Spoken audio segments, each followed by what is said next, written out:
Sebelum menonton, jangan lupa like, subscribe, dan tekan tombol lonceng. Selamat menyaksikan. Hai sahabat Eljon, salam jumpa bersama saya Yunika Suwandi. Dan gimana nih sahabat Eljon kabarnya? Aku harap sahabat Eljon berada dalam keadaan yang baik dan pastinya berbahagia. Sahabat Eljon TV menghadirkan program yang membahas seputar komunikasi dalam kehidupan sehari-hari. Karena seperti yang kita tahu, komunikasi adalah hal yang sangat penting yang dilakukan khususnya oleh kita semua manusia.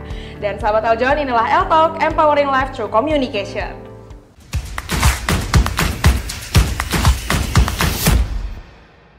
Nah sahabat Eljon, kali ini Yunika nggak sendirian aja. Yunika sudah kedatangan dua panelis hebat kita di sini. Tapi sebelum Yunika spill siapakah panelis kita dan ada satu narasumber kita yang sudah diundang juga, Yunika mau kasih tahu juga tema kita di episode kali ini.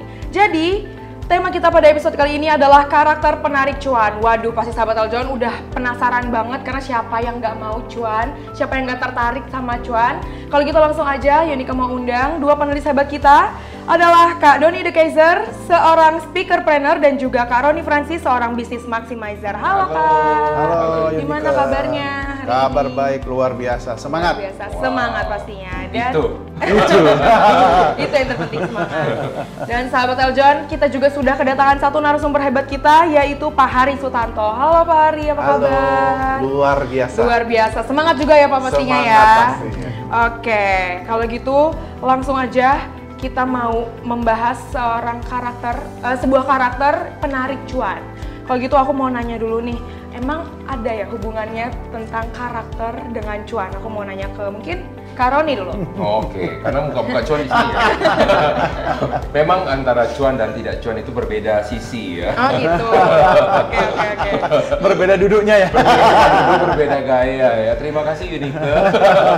Jadi kalau bisa sahabat Eljon, kalau misalnya kita bercerita tentang karakter pembawa cuan atau penarik cuan, ada nggak sih berbeda? Pasti ada berbeda. Kenapa ada satu orang yang gampang banget buat dapat uangnya, gampang banget buat dapat peluangnya, padahal kayaknya orangnya nggak pintar deh, ya. Sering banget kalau misalnya kita pas waktu lagi zamannya sekolah dulu, kita ngelihat orang, wah kayaknya itu orang pintar banget, pas lagi gedenya lagi ya, pada saat dia ada waktu lagi dewasa, saat dia udah berkarir, mungkin berusaha, dia kalah maju dengan orang-orang yang dulu ternyata nilainya kecil, nilainya rendah. Nah, artinya apa nih karakter yang bisa membuat mereka jauh lebih maju lagi dibandingkan dengan orang-orang yang mempunyai nilai akademis yang tinggi? Ya, tapi bukan berarti Anda punya nilai akademis yang tinggi atau Anda mempunyai tingkat degree tertentu tidak bisa mendapatkan namanya keberuntungan. Pasti ada. Tapi ada nggak hubungannya? Pasti jawabannya ada. Bagaimana? Bro yang di sebelah beda. Setuju banget. Tapi kalau gue lebih percaya gini, we can create our own lucky. Wow. Kita bisa menciptakan keberuntungan kita sendiri. Dengan apa? Ya dengan menciptakan karakter-karakter penarik keberuntungan, karakter-karakter penarik cuan. Sederhananya nih, kalau di dunia saya, di dunia komunikasi, bukan dunia gaib kayak dia ya. Yaitu misalnya kita harus memiliki kemampuan komunikasi yang baik. Dengan siapapun kita berkomunikasi, ini dalam konteks bisnis aja nih ya, Yunika ya. Orang nggak bakalan mau bisnis sama kita kalau dia nggak percaya loh. Nah biar dia percaya sama kita kan kita harus menghargai orang itu, dan dalam berkomunikasi kita harus tahu menempatkan diri. Ketika kita berkomunikasi dengan orang yang lebih senior, tentu gayanya berbeda dengan orang yang misalnya sebaya dengan kita kan. Jadi sebenarnya kalau dibilang mau cuan, mau narik cuan, kalau dari perspektif komunikasi nih bisa dipelajari. Yang penting kita meniru karakter-karakter orang yang suka cuan itu, kita copy nih, kita copy paste ke kita gitu kan, dan kita terapkan hal-hal positifnya. Itu kalau dari perspektif saya. Oke, tapi emang kayak gimana sih Kak karakter-karakter yang bisa menarik si cuan itu sendiri? Nah, kalau dari komunikasi nih ya, ya karakternya satu, dia humble. Ya, humble terasi. Sambal itu ya. Ya, kemudian yang kedua komunikatif. Artinya ya dia mampu membangun komunikasi walaupun yang diajak bicara itu berbeda-beda orangnya gitu kan. Kemudian yang ketiga, dia sebenarnya ya dalam berkomunikasi itu dia harus punya data yang baik. Artinya apa? Ketika saya misalnya pengen ngobrol sama Yunika gitu kan, saya juga harus paling tidak punya basis data tentang Yunika itu siapa, ya kan, bisnisnya apa, kesukaannya apa. Ketika saya misalnya mau presentasi bisnis sama calon investor, saya biasanya mencari hal-hal yang terkait dengan orang itu. ya kan? Contoh, dia senangnya golf. Ya saya akan berusaha untuk berbincang tentang hal-hal yang berbau golf. Ya kan? Dia misalnya sukanya makan bakmi. Nah, sama kayak saya gitu kan. Saya akan bicara membuka dengan hal-hal yang dia sukai. Jadi bicaralah tentang apa yang dia suka, bukan yang tentang saya suka. Nah, itu cara kita untuk masuk. Itu 3 hal sederhana lah yang bisa kita lakukan tahap awal. Oke, kalau gitu aku mau nanya kepada Pak Hari nih, sebagai entrepreneur atau sebagai pengusaha, menurut Pak Hari sendiri gimana karakter seorang pengusaha, karakter apa yang harus dibangun? Mungkin yang Pak Hari terapkan juga dalam perusahaan Bapak atau di dalam usahanya Bapak gitu. Iya. Jadi betul sekali ya, tadi Pak Dodi sudah katakan Bro dan Bro Roni ya. Kalau Pak dia aja. Biar supaya kita muda ya. Yang dipanggil Pak pertama itu yang paling tulus. Jadi dari pengalaman saya, orang-orang bisa berbisnis dari maju itu memang adalah kemampuan dia berkomunikasi. Karena begini, kalau kita sebagai seorang pemimpin, apalagi kalau kita memimpin satu perusahaan, gitu ya. Kalau ide yang ada dalam pikiran dan dia tidak bisa menuangkan idenya kepada stafnya, karyawannya, bagaimana akhirnya karyawan itu bisa melakukan suatu pekerjaan yang dipikirkan oleh si pemimpinnya. Jadi kemampuan dia, si pemimpin, mengkomunikasikan idenya, pemikirannya, supaya stafnya, bawahannya bisa melakukan, itulah pentingnya dalam berkomunikasi. Iya, setuju banget. Kalau gitu komunikasi lagi ya teman-teman ya, karena memang kita emang ngobrolin tentang komunikasi. Tapi aku mau nanya nih, apakah komunikasi itu kita sendiri yang bangun, ataukah itu ditanamkan oleh orang tua kita, lingkungan kita, ataukah anugerah dari Tuhan aja gitu loh, komunikasi itu hanya ke orang-orang yang tertentu? Nah, sebenarnya kalau kita cerita komunikasi ya, komunikasi itu pada dasarnya semua orang itu pasti bisa berbicara ya. Bukan sekedar arti sempitnya tuh, wah cuma ngomong aja semua juga bisa ya. Kalau bisa kita bilang seperti kayak gitu, binatang juga seperti itu. Mereka juga bisa berbicara tapi dengan bahasa yang berbeda ya kan. Nah, ada beberapa orang yang kalau misalnya kita bilang itu mereka memang mempunyai bakat, talent.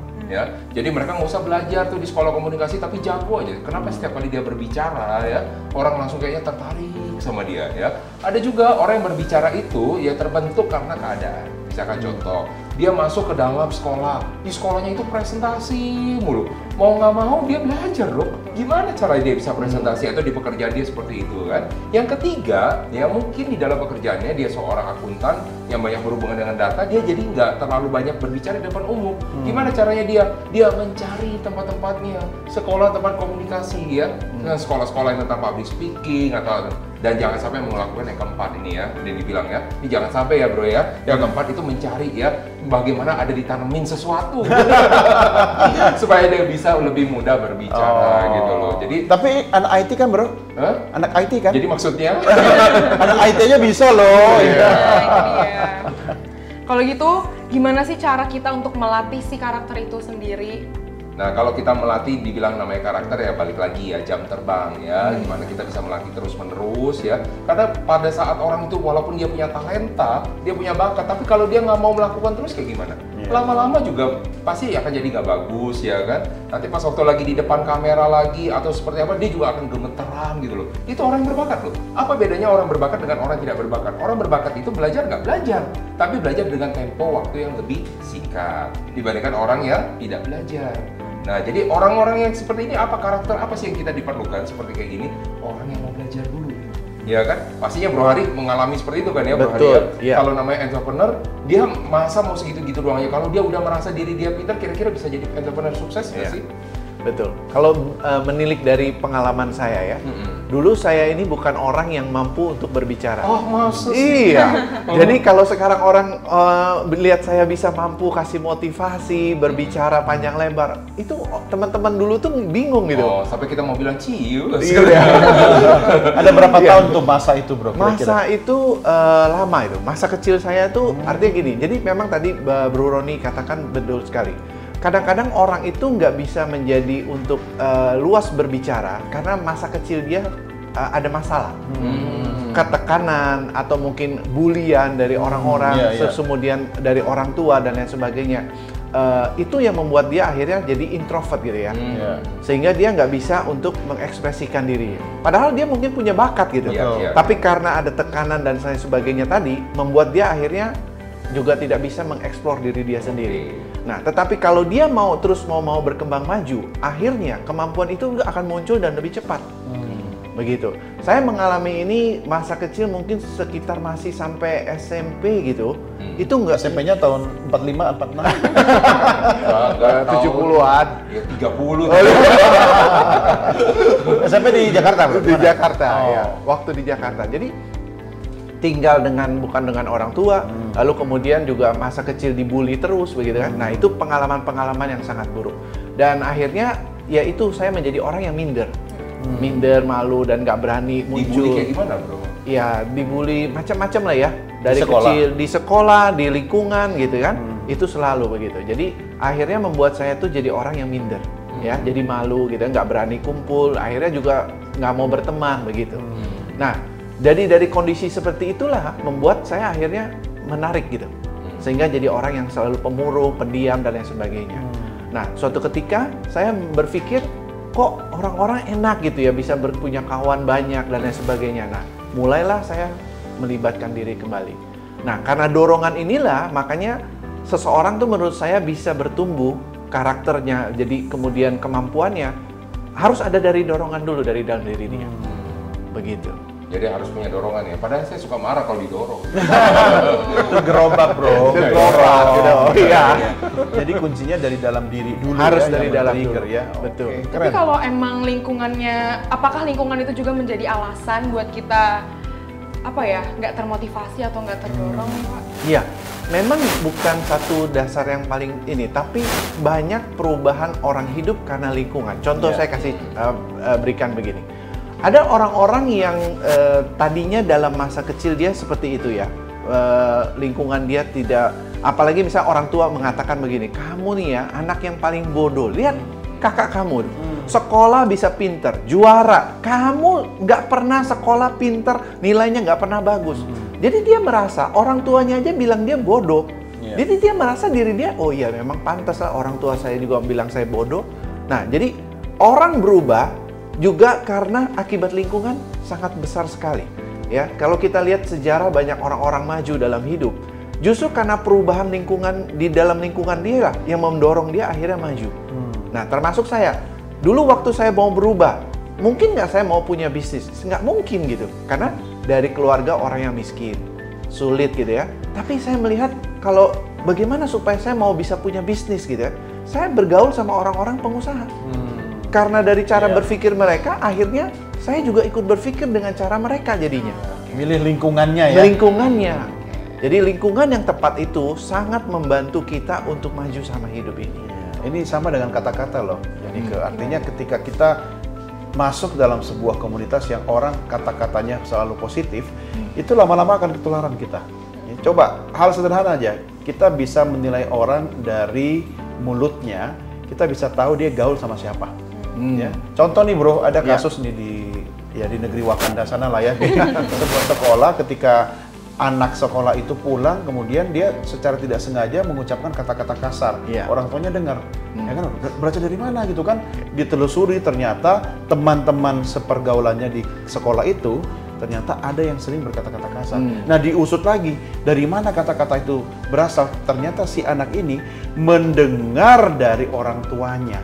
Orang tuanya mungkin papanya sering berkata kasar pada mamanya gitu kan, dan terbiasa. Dia pikir itu sesuatu yang normal. Dia bawa itu ke komunitas sekolahnya, gaul sama teman-temannya. Nah, ada seorang anak yang dengar, ya dia praktikkan itu di rumah. Wah, itu bahaya. Lingkungan sangat mempengaruhi. Wah, tuh ya sahabat Eljon ya. Jadi lingkungan itu sangat mempengaruhi karakter kita. Jadi kita harus pinter-pinter untuk memilih lingkungan yang mana kita tumbuh gitu. Kalau seperti tadi kata Pak Hari, kalau kita memang mau jadi pengusaha, ya udah kita berkumpullah dengan orang-orang yang memiliki pola pikir sebagai pengusaha itu sendiri. Jadi kita juga bisa terlatih, karakter kita juga bisa bertumbuh selain dapat dorongan dari diri sendiri, dibantu juga oleh dorongan dari lingkungan kita.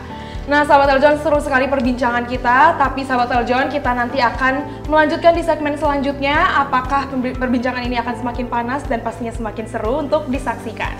Makanya tetap saksikan L-Talk, Empowering Life Through Communication, masih bersama saya, Yunike Suwandi di Eljon TV.